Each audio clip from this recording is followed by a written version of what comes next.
ഞാനൊരു ചോദ്യം ചോദിക്കട്ടെ. എന്തുകൊണ്ടാണ് പെൺ ക്രിമിനലുകളെ മാത്രം ഇത്ര ചർച്ചയാക്കുന്നത്? കഷായം ഗ്രീഷ്മയല്ല ആദ്യത്തെ കൊലപാതകി, അതുപോലെ തന്നെ ജോളിയല്ല ഏറ്റവും ആദ്യത്തെ സീരിയൽ കില്ലർ.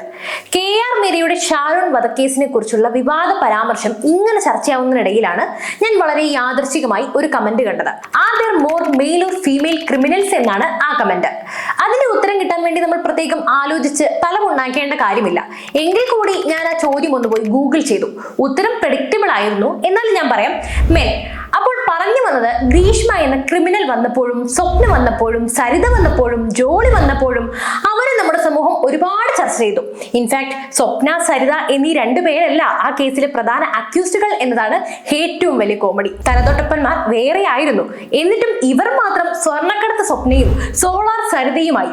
ഞാനിവരെ ഒന്നും ന്യായീകരിക്കുകയല്ല, ഇവർക്കൊക്കെ തന്നെ അർഹിച്ച ശിക്ഷ കിട്ടുകയും വേണം. പക്ഷേ നമ്മൾ ചർച്ച ചെയ്യുമ്പോൾ എല്ലാവരെയും ചർച്ചയാക്കണ്ടേ? അതോ അവരെ കുറിച്ച് ഇങ്ങനെ വാദോരാതെ സംസാരിക്കുമ്പോൾ ഒരു സുഖം കിട്ടുന്നുണ്ടോ? അതാണോ ഇതിന്റെ കാരണം? നിങ്ങൾ തന്നെ പറയൂ.